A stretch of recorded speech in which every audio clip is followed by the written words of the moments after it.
Em 8 de setembro de 2022, Sua Majestade Rainha Elizabeth II morreu no Castelo de Balmoral, em Aberdeenshire, Escócia, e com sua morte veio o fim do reinado mais longo de qualquer monarca na história britânica. Foi o fim da Segunda Era Elizabetana, um período de 70 anos durante o qual uma jovem princesa se tornou rainha e assumiu o papel de chefe de Estado para a Grã-Bretanha e os países da Commonwealth. Foi um tempo notável de mudança, não apenas para a Grã-Bretanha, mas para o mundo inteiro politicamente, culturalmente e tecnologicamente. A Rainha Elizabeth II deixou uma impressão indelével no mundo com sua dedicação ao dever como monarca reinante, desempenhando seu papel até seus últimos dias, fornecendo uma inspiração para seu povo mesmo nos momentos mais sombrios. No entanto, não se deve esquecer que seu dever não começou com ela se tornando rainha. Como membro da geração que assumiu a tarefa de enfrentar a tirania do fascismo na Segunda Guerra Mundial,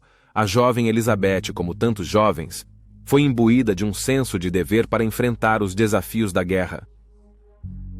No episódio de hoje, vamos examinar os deveres de guerra da princesa Elizabeth. Bem-vindo ao Guerras do Mundo.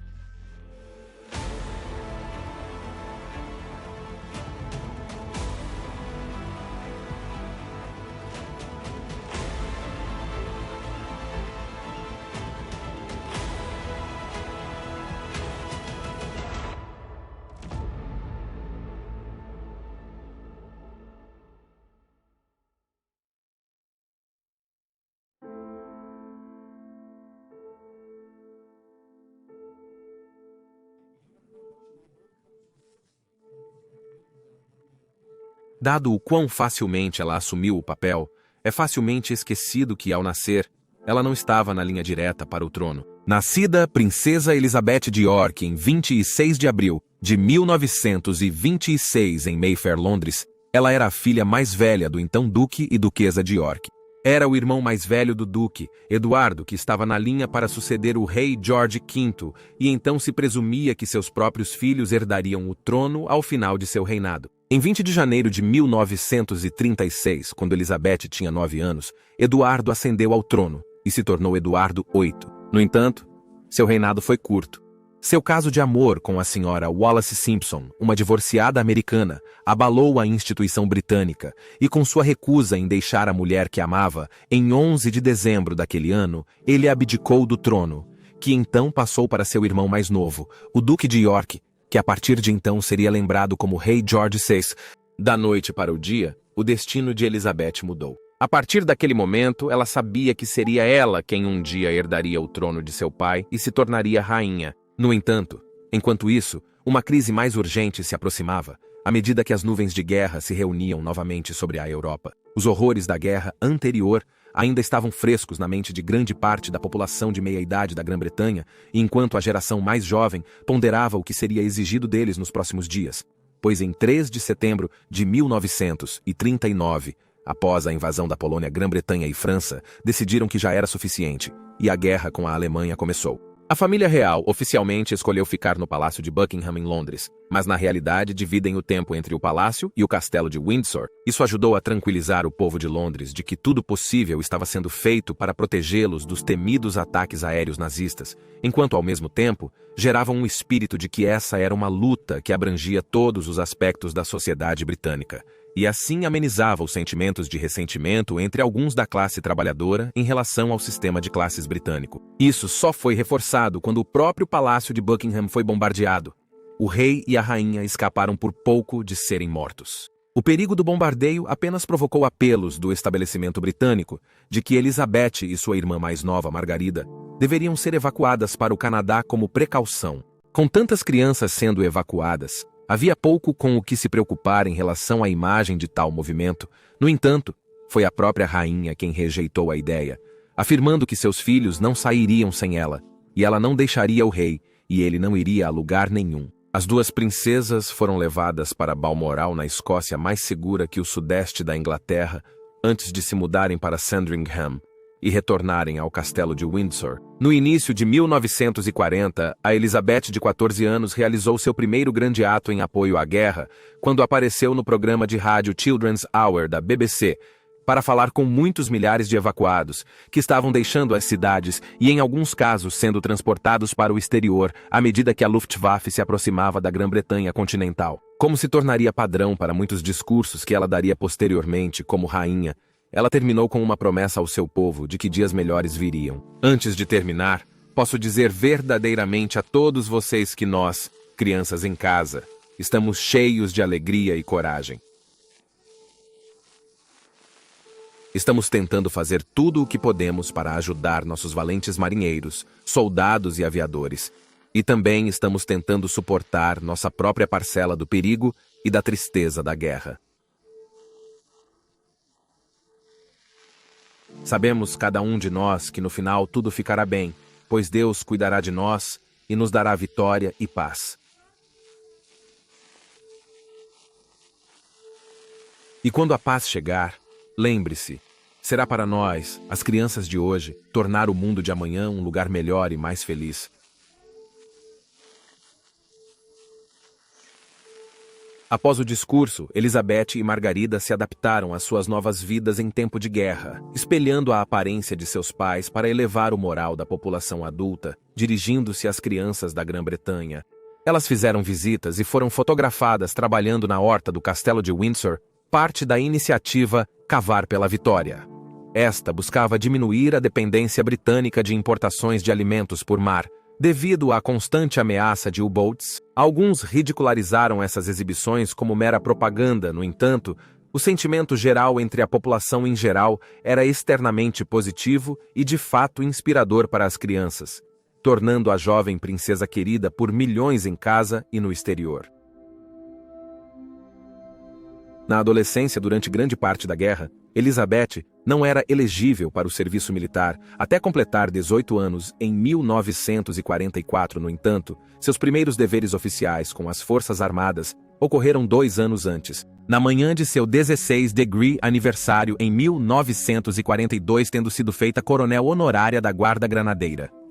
Elizabeth participou de uma inspeção do histórico regimento nos terrenos do Castelo de Windsor. Então, um ano depois, ela realizou seu primeiro compromisso solo, quando passou o dia com o batalhão de tanques da Guarda Granadeira e logo depois assumiu o papel de presidente do Hospital Rainha Elizabeth para crianças em Hackney Leste de Londres. Então, à medida que seu 18º aniversário se aproximava, houve discussões sobre seu futuro e qual papel ela desempenharia ao entrar na idade adulta. Pouco antes disso, no entanto, decidiu-se que ela agora tinha idade suficiente para substituir seu pai como monarca caso ele morresse de causas naturais ou, como ainda se temia, fosse morto em um ataque aéreo alemão. Assim, ela foi nomeada como uma das 4 conselheiras de Estado, permitindo que ela agisse em nome de seu pai caso ele fosse incapacitado, e no espírito deste novo cargo e seu futuro papel como rainha, ela assumiu suas primeiras funções oficiais, atuando como chefe de Estado. Quando o rei George VI viajou para inspecionar as tropas britânicas lutando na Itália. No entanto, enquanto a guerra agora estava indo bem a favor dos aliados, com as tropas americanas, britânicas e canadenses lentamente expulsando as forças de Hitler da Europa Ocidental, de volta ao Terceiro Reich, Elizabeth estava decidida que ela deveria fazer sua parte nas forças para ajudar o esforço de guerra e a derrota final da Alemanha. Ela defendeu sua entrada em um dos ramos femininos das forças militares britânicas, mas encontrou oposição com o argumento de que, embora as mulheres fossem proibidas de combate, ela seria colocada em perigo desnecessário ao entrar para o serviço militar. E as consequências para o futuro da família real, se algo acontecesse, eram consideradas um risco muito grande. Foi agora que a princesa Elizabeth mostrou que tipo de mulher ela seria, ao demonstrar sua persistência e tenacidade e insistir repetidamente para que ela fosse permitida a se alistar como tantas outras mulheres de sua idade. Ela sentia que não era apenas seu dever fazer sua parte, mas que enviava a mensagem errada se ela fosse proibida de fazê-lo, mesmo nesta fase tardia da guerra. O rei George VI finalmente cedeu aos desejos de sua filha, e assim a princesa Elizabeth se encontrou se alistando no Serviço Territorial Auxiliar Britânico, ou ATS, formado em 1938 com a ameaça de guerra iminente. O ATS foi estabelecido para permitir que as mulheres servissem na defesa da nação, e ao contrário de organizações anteriores, recebeu status militar completo em vez de um serviço voluntário, como havia sido o caso para as mulheres antes. embora ainda recebessem apenas 2/3 do salário dos homens. Todas as mulheres recrutadas para o exército tinham menos de 30 anos e eram solteiras e então eram selecionadas para o ATS ou para treinar como enfermeiras. A mentalidade das Forças Armadas Britânicas, inicialmente dominada pelos homens, limitava os papéis das mulheres a cozinheiras, escriturárias, ordens, lojistas e logística. Contudo, conforme a situação da Grã-Bretanha se agravava, o número de posições disponíveis para o ATS aumentava, resultando em cerca de 56 mil mulheres em papéis de apoio às unidades antiaéreas em 1943, embora sem disparar as armas. Por sua parte, a princesa Elizabeth treinou como mecânica e motorista, e assim trocou sua fina realeza por macacões simples, enquanto aprendia o funcionamento completo dos caminhões do exército britânico. Ela aprendeu como manter e reparar o motor, trocar pneus e, claro, dirigir os veículos que muitas vezes parecem intimidadores. No último caso, seu teste final veio na forma de dirigir um velho caminhão do exército coberto de camuflagem do depósito do exército de Camberley até o centro de Londres. A princípio, sua posição novamente ameaçou atrapalhar suas ambições e novamente foi por questões de segurança. Mas ela insistiu em fazer o exame e, assim, a permissão foi concedida de maneira um tanto relutante. Navegando pelo intenso trânsito de Londres, ela dirigiu o caminhão sozinha através do Piccadilly Circus e até a linha de chegada do próprio Palácio de Buckingham, passando o caminhão pelos portões e estacionando-o, completando seu exame sem ferimentos, para alívio de muitos dentro do governo e de sua própria família. Agora, uma membro plenamente inscrita no ATS, ela passou os meses restantes da guerra equilibrando seus deveres para o serviço e seus compromissos reais, embora, muitas vezes, os dois andassem de mãos dadas, pois ela era amplamente fotografada como a princesa em uniforme.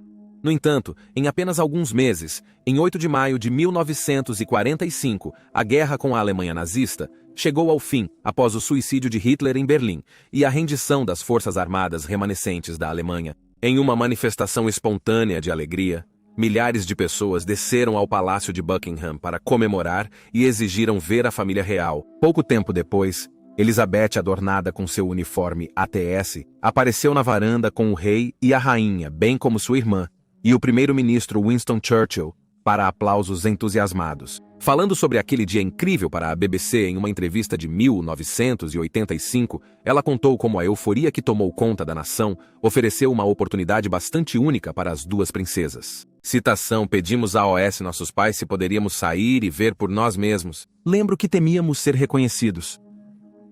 Lembro-me de linhas de pessoas desconhecidas dando os braços e caminhando pela Whitehall, todos nós levados por uma onda de felicidade e alívio. Foi uma das noites mais memoráveis da minha vida.